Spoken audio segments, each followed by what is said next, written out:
ito po yung date natin ngayon. Monday, November 11, 2024, 12:53 ng afternoon. Ito po yung sasakyan. Dito po yan sa parking ko. Ito po yung jail natin. Video natin. Ayan po.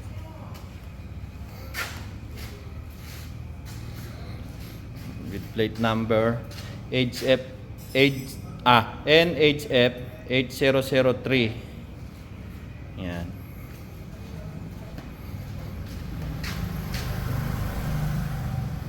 Yan po. Tapos sa loob naman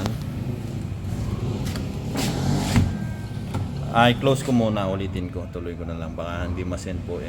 Ayan po. Sa loob niya, gawa nga po na hindi nagagamit. Ayun naman po. Sindihan natin yung ilaw. Tapos i-start natin. One click naman po siya. Ayan po. Ayun nga po, ang dami pa pong gas, full tank. Dito lang kasi siya.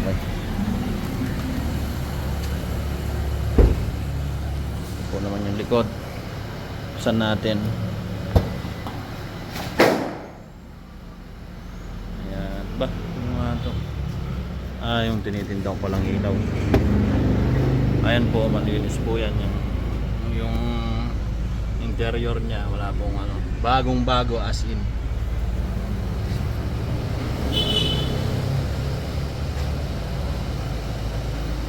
Ayan po.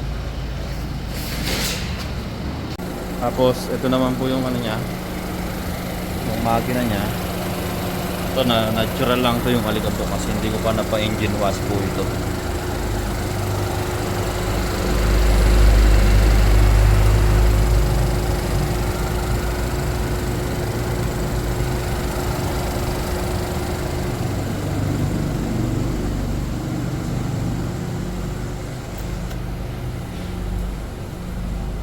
Yung oras po natin pala, yung ano natin yung date, ayan nga po. Monday, November 11, 12:56 in the afternoon. Ayan po.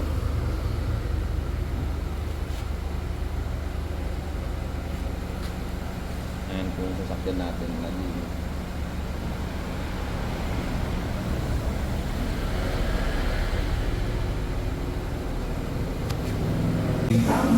Alagang-alaga po ito ng asawa ko, kaso nga lang po tulad ng sabi ko, humihinto po siya sa pag mabilis po yung takbo niya daw eh. Ganun po yung pangyayari, tsaka nasaksihan ko rin po.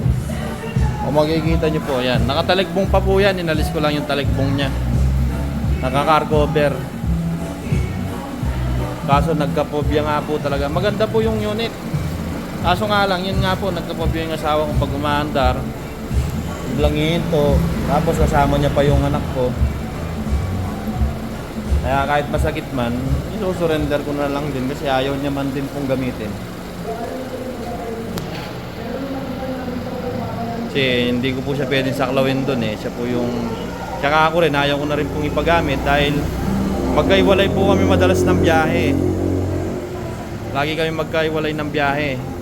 Papunta siya sa negosyo niya, ako naman papunta rin ako sa negosyo ko. Kaya yun po, ganun nga po. Okay po lahat, pati yung aircon nito.